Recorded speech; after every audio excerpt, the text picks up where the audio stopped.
Welcome to Business Line's State of the Economy podcast, where you'll find insight, analysis, and the story behind the numbers. Hi, in this edition of State of Economy podcast on defense, we have with us as guest Indian Navy's Commodore Arun Golaya, who took premature retirement in March 2024 to pursue his deep-rooted interest in the defense innovation. To briefly introduce Commodore Golaya to our listeners, he has commanded 3 ships during his service, including the diving support vessel INS Nirakshak, for which he was awarded the Vishish Seva Medal for Distinguished Service in 2012. Later in his career, Commodore Golaya got drawn to technology and innovation and spent 8 years at the prestigious National Security Council Secretariat. He was the founding officer in charge of the Technology Development Acceleration Cell, set up under the Naval Innovation and Indigenization Organization in 2020. More than that, he was tasked to handle innovation for the Indian Navy, and the ecosystem created within the organization resulted in over 50 patents being filed by the naval officers themselves in a short span of time. Besides that, he has published as well as contributed to many books and academic papers that have appeared in reputed journals. At today's conversation, Commodore Golaya will take us through the success Indian Navy has achieved out of the government push for Atmanirbharta in the defense sector in the last 1 decade and the real challenges that ought to have been addressed. Happy to have you on our podcast, Commodore Golaya. Let's begin our conversation. And we intend to, given your experience and expertise on innovation, and I know the kind of work you have done for the Indian Navy, we would like to know from you. See, initiatives like IDEX, Sprint, IndusX, Aditi, and other schemes were launched, say, 6 years ago or so, to support Atmanirbharta in defense sector. Can you sort of quantify achievements with certain facts and examples of what were the sort of achievements which Indian Navy could get out of it? First of all, thank you very much for having me over. It's an absolute pleasure being here. So your question was about, IDEX, Sprint, IndusX, and Aditi. So if you see, in a way, the main question is about IDEX, because IDEX, Sprint, IndusX, Aditi are all offshoots of IDEX, so to speak. So the IDEX initiative, as you mentioned, was launched a few years back. Now, like anything else, I think initially some teething troubles were there in the sense that it was slow to pick up. But given the thrust on Atmanirbhar Bharat, which has been there, it has picked up, and it has picked up very well. I think the game changer, as far as people use this term game changer very loosely, but the game changer as far as IDEX is concerned were the amendments to the DAP which were made in 2020. A number of amendments were made to Chapter 3, which deals with innovation, and that gave quite a bit of leeway for fast-tracking the procurement. And within a few months of that, Indian Navy was, I think, the first of the block when we launched the Sprint initiative. Sprint followed the IDEX procedures. It was a collaborative effort between DIO, which runs the IDEX, and the Indian Navy, where we said that as a part of Azadi Ka Amrit Mahotsav, we will have at least 75 indigenous products being developed in 1 year. So I'm sure you can imagine that, since by that time, I think 2020, I'm talking about the amendments of 2022, April 22, which came off on the DAP to 2020. So 2022 is when we launched the Sprint initiative. It was launched by the Honorable PM during the first edition of Swavalamban, which is the annual seminar of NIIO. So you wanted the facts and figures. Let me give you the facts and figures of Sprint, because when we launched it, people said that the program is not ambitious; it's audacious. That's what some of the people said. And we examined 1108 cases, both open challenge as well as the challenges which were put out, the 75 challenges which were put out, and 118 winners were declared. all in a matter of less than 10 days.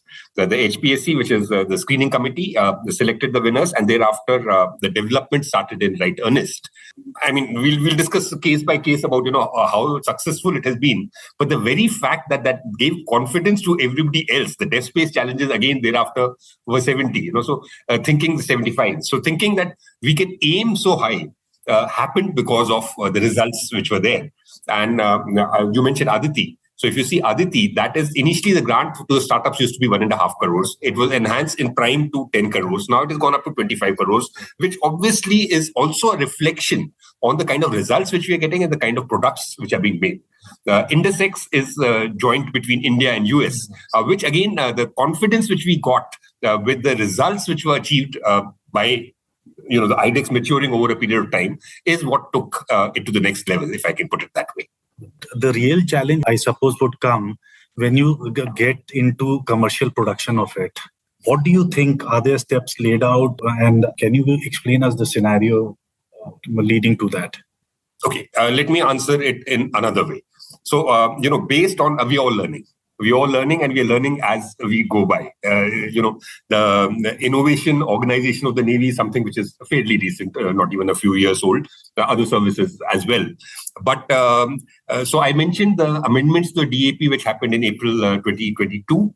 But thereafter, the next set of amendments based on the lessons learned have already come out. So there have been a few more changes which have happened in the DAP, which you are well aware of. But if I had to say two things which can help change the defense innovation ecosystem. If I had to name, if somebody asked me what are the two amendments which I would want. I wanted that question to come next, but you want to answer, please go ahead. No, because they're linked. Because you're asking me that, the real problem for the startups starts when they have to get into production. So the first, my view would be that the first problem which comes, the major problem which startups have is cash flow. I am also aware that some startups, after they've done the trials, their product is satisfactory. And thereafter, when they're getting the orders, actually it's a cause of worry for them because then they are worried about where do they get the funding for setting up, scaling up. So cash flow is a major problem for the startups, though there are policy changes which have taken place recently.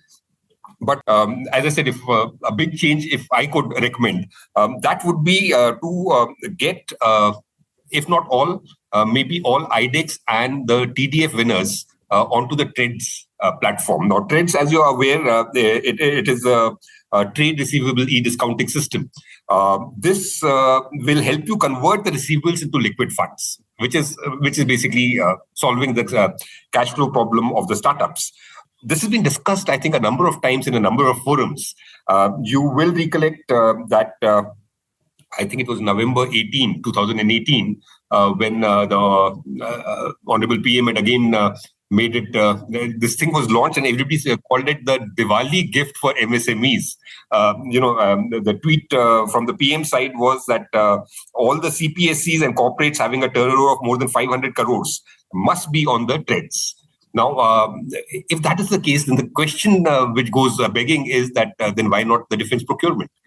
So that is one thing which I think could be done. Obviously, if it is something which has been discussed for many years and it has still not happened, there would be some systemic issues to the implementation. I would not like to go into them, but top-down trust, I'm sure whatever problems are there, they can be identified and they can be removed. But if this one step is taken, I think it will really make the ease of business, as you call it, for startups much easier because the cash flow problems would be solved to a very large extent. And as I said, if you can't do it for everything, all defense procurement, start with the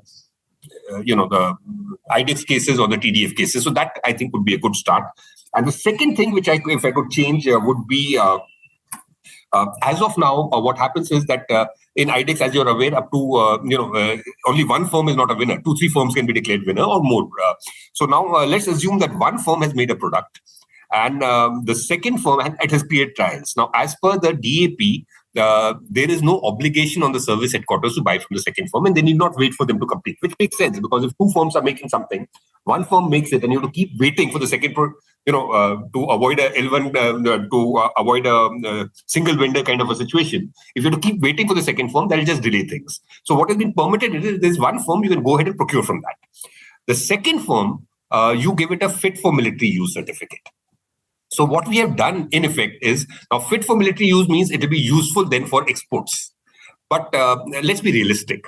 If we are realistically talking that a firm which has not got any orders gets a certificate saying it's fit for military use and they'll get export orders, I don't think it really happens that way.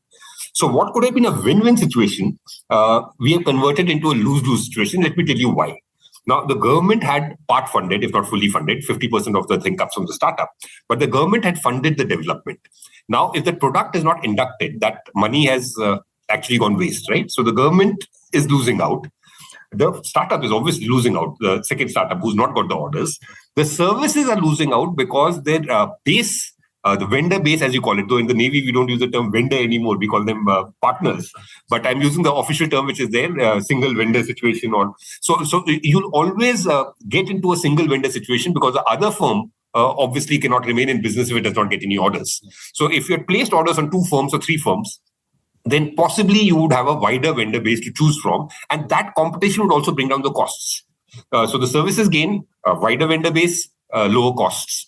The government gains, the startup gains. So we would have had a win-win situation. What we have effectively done is we've created possibly a lose-lose situation by making that other will get just the certificate. So these are the 2 things which I think we should change. And it needs focus, attention, and as I said, a top-level thrust to change this because there would be resistance. So you have spoken about policy. You have spoken what you think should be changes for the benefit of industry and startup.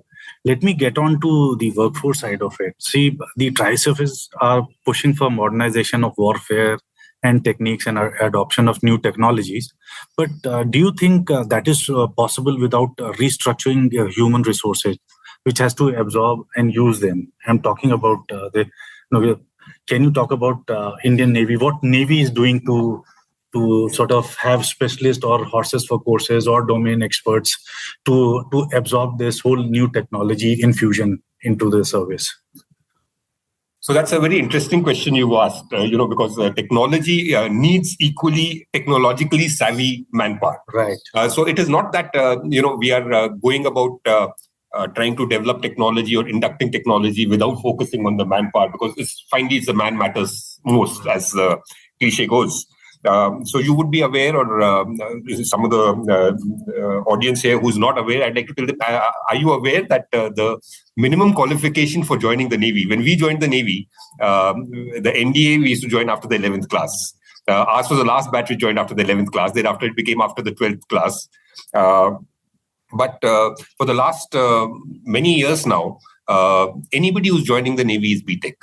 So even if you come through NAVAC or NDA, all officers in the Navy, whether they are in the executive branch or in the technical branches, all of them, the minimum qualification, they're all BTechs.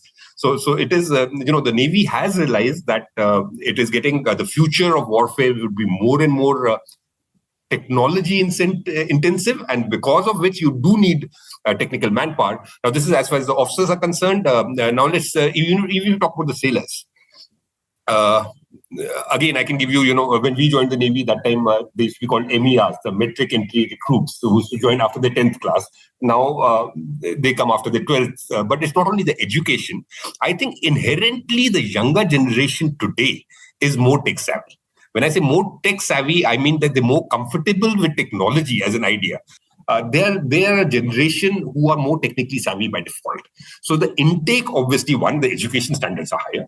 Second is the younger generation is more comfortable with technology. So both of these things help. A last point I would like to make in this point is, of course, our training.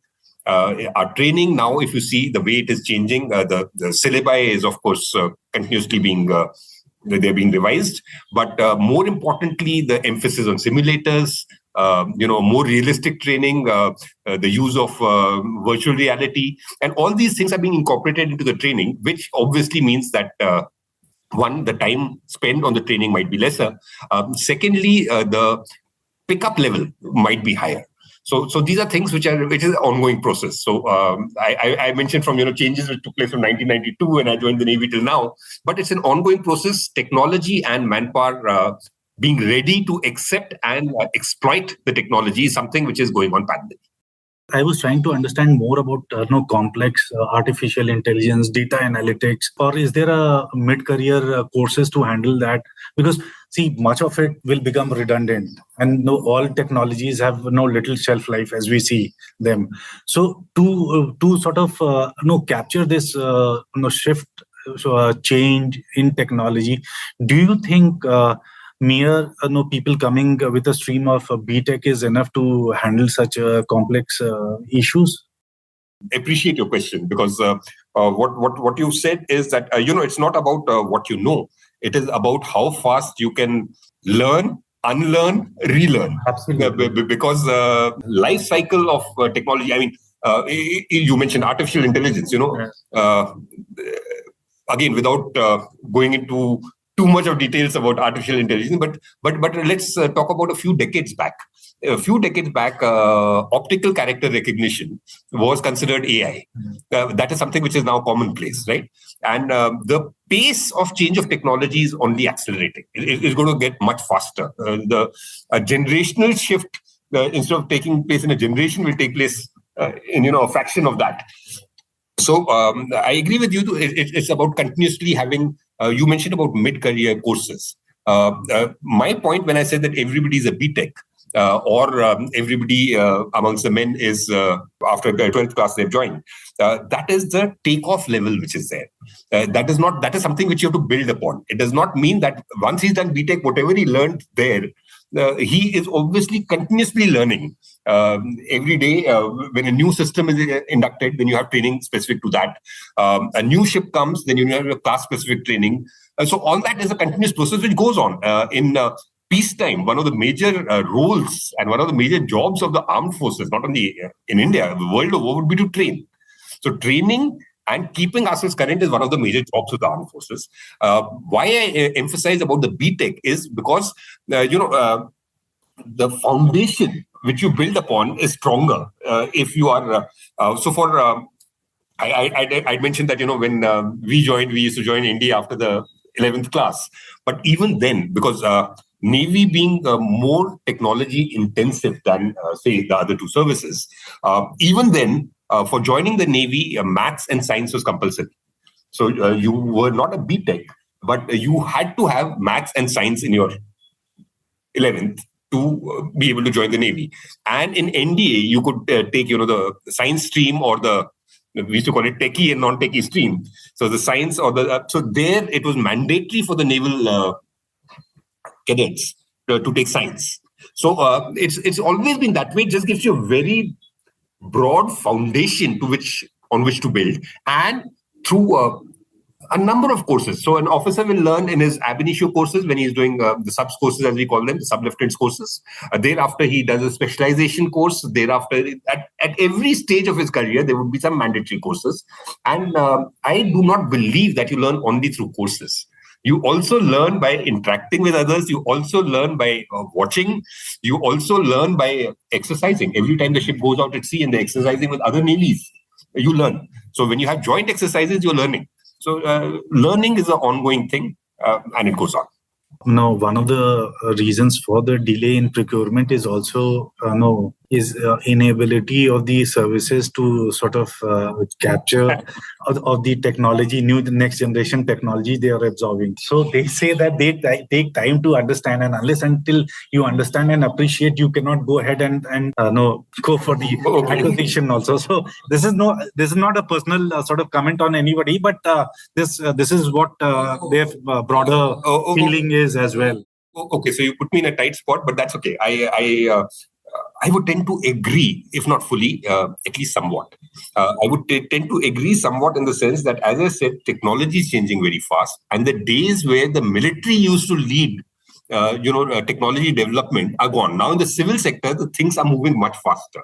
So there may well be cases. Now, somebody who's made a startup, say, dealing with AI, who's devoted his entire life only to that field, will obviously be knowing much more about that particular field than the user probably would. So if the startups are complaining that the users cannot understand what we are offering them, there may be an element of truth in it. However, let me turn this on its head and put it the other way around. The startups equally have to understand that they may be in that particular technology, they may be much far ahead in knowledge on that particular issue, but they may not understand as clearly the user requirements. Which is why we have always said that it is not a question of us versus them, or it's not a question of, that's why we stopped using the word vendors and we started saying partners, because not only startups, academia, when I say startups, I'm saying the industry, which could be startups, it could be MSMEs, it could be bigger firms. But the academia, the industry, and the users have to work together, which is one of the basic tenets on which the NIIO is founded. So if you see the NIIO, the various things which were started as a part of that. So there was something which was a internship for students. It was called INSTEP, Indian Naval Students Technical Engagement Program, where we engage with students in various colleges. And when they have an idea, we give them an online internship, but we discuss the idea with them further. So this again, when you're engaging with the students, they are gaining, but we ourselves are gaining. Because, the more people you interact with, and especially the youngsters, the more you learn. So that is one. And we've started this thing known as Innovation Industry Partner, where it's happened so many times with me. I would be fooling myself if I said that, I'm an expert in technology, because I'm not.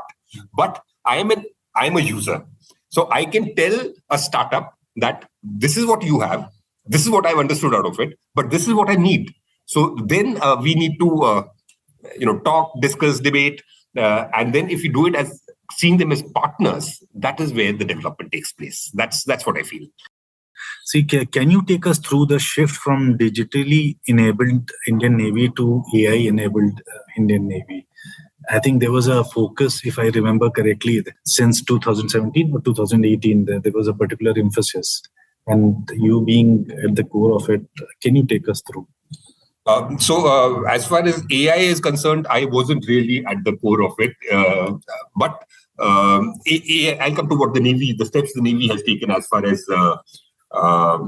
AI goes. We have, you would be aware of this, the Indian Navy has set up the Indian Naval Incubation Center for Artificial Intelligence, INICAI it's called. That is based in Bangalore. Now you would say, what's the Navy doing in Bangalore? But we realize that, Bangalore is where the startups are. Bangalore is where all the techies are. So if you want to engage with them and learn from them and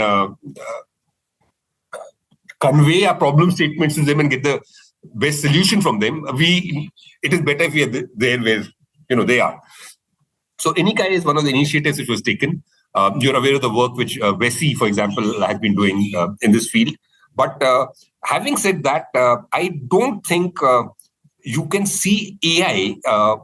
As of now we are. I agree. As of now we are. But eventually, AI would become a part of our lives. It is slowly already becoming a part of our lives. Even if you place an order on Amazon or on any this thing, or if you ask Alexa or Siri there is AI behind that.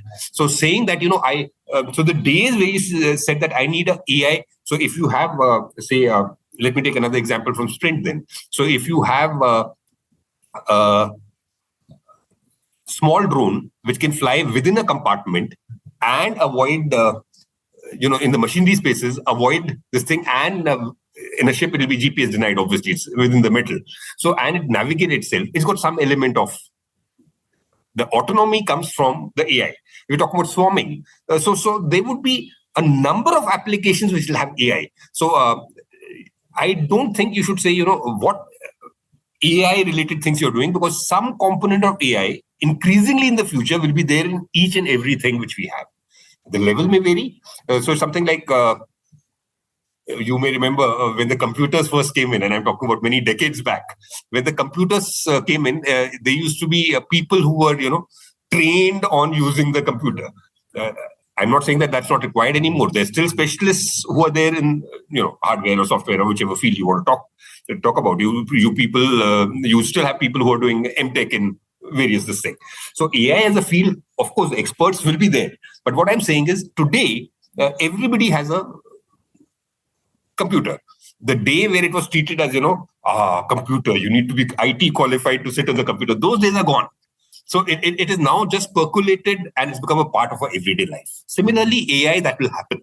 So when you say the transition, I think you use the word from a digital Navy to a AI-enabled Navy, that's already happening. That's already happening. And the pace at which it will get incorporated will only accelerate. Starting from the very mundane administrative work, something as simple as making letters or making a PowerPoint presentation, to actual use in operations. So AI would be coming in. Having said that, I would give a bit of caution also here. I've interacted with lots of AI startups. There are 2-3 problems which are peculiar to the services. AI does, in the present state, it does and can make mistakes or give totally absurd answers or hallucinate, as you call it. That may not be acceptable or so readily acceptable in the armed forces or in any field where there's life at stake. That's one. Second thing is that armed forces, due to the secrecy of data, if I can call it that, all the data might not be there on the cloud or on the net or connected to the net. There may be an air gap system. So that does create some unique challenges. Data, of course, is an issue, which so there are problems. There are problems. I'm not saying that they're being solved. Even as we speak, they're being solved. But the transition is happening. How fast it's happening is something which is debatable, but it will only accelerate in the times to come. That's all I can say. Coming to our final question, how far do you think we have traveled on the Indian naval indigenization plan? Do you think we'll be able to achieve complete indigenization? The updated roadmap was put out in the second edition of Swavalamban, which happened just last year. And in that, and in various other forums also, the Chief of Naval Staff is on record as saying that we aim to be a fully Atmanirbhar Navy by 2047, when we'll be completing the 100 years of this thing. But coming to your question, have we achieved what we had set out to do? Can we quantify how successful have we been? I would say, to hit a bullseye on a moving target, when the bus is continuously moving and you have a target painted to that, if you have to hit it, you have to obviously aim ahead because the target is moving. Quite a few things which we aimed for, I think we've met them before the timeline. Quite a few things. I can give you many examples. Quite a few things, yes, we have not possibly met the timelines. They've got extended a bit. But overall, the commitment said in so many words by the Chief of Naval Staff was that we will be Atmanirbhar by 2047. I think we are well on the way to that. And if I can end by saying just one thing, I'm a navigator. So when you start on any journey, there are two things. There is speed and there's direction. There's speed and there's direction. Direction is where you want to go. The speed is decided by various things, which could be resources. Resources includes not only money, time, effort, manpower, everything, resources. Now, if your direction is right, speed is not as good, you'll still get there. You may take a few minutes or a few hours or a few days more to get there, but you'll get there. But if your direction is not right, whatever speed you have is taking you further away from where you want to be. So I can just say that the clarity which is there in the Navy, and I'm not saying it because I was in the Navy, but you see very, very systematically how it has been done, and not starting from today.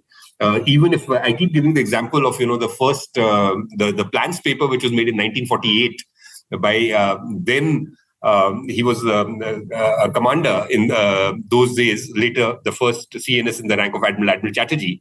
Now that paper, when the country had just become independent, we had nothing more than a few sloops and a few small ships. That paper spoke about 3 aircraft carriers and it spoke about submarines. So the vision was there. Now, if you see, by 1962, we'd already commissioned Vikrant, which means obviously commissioning takes time and the procurement, and you also said our procurement procedures are slow, which means you can imagine 1947, we got independence. 48, we had already made a plan that we need an aircraft carrier. And we initiated the thing, and by 62, we had the carrier. right? That paper spoke about having 3 carriers in 1948, mind you, decades back. But we had the vision that we will need 3 carriers. Now, do we have 3 carriers even today? We don't. So it comes back to the same thing: direction, focus, and the resources. Do we still need 3 carriers which we envisaged in 1948? Maybe we need more. So this is something which keeps changing. So if your question was, can I quantify how much of a success we have achieved? I cannot, because the situation is dynamic. Some of the things we've achieved already, surpassed them. Some of the things we are still moving towards, but the direction, as I said, is right.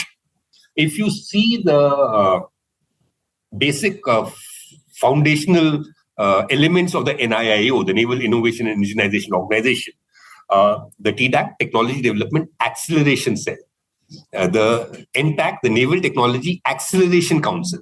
So we are fully conscious of the fact that we need to accelerate. We cannot just keep leapfrogging. We have to pole vault. Things are changing.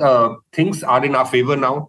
The recent thrust on Atmanirbharta by the government has certainly helped. The conditions are ripe. The Indian startup ecosystem is coming up very well. So all these will help us accelerate. And it's happening. It's happening every day. So when you ask me in the first question to give statistics, it's just been not even 3 months since I've been away from it. But I did not give any statistics other than at the time of selection 1108 and 118, simply because I'm sure, and I'm not current with what are the things right now. I'm sure the statistics will change. Things are changing on a weekly, daily, monthly basis. Things are moving and things are moving fast. Thanks for your insightful take on Navy's innovation journey, and we wish you all the best now that you are on the other side of the table as an innovator and mentor.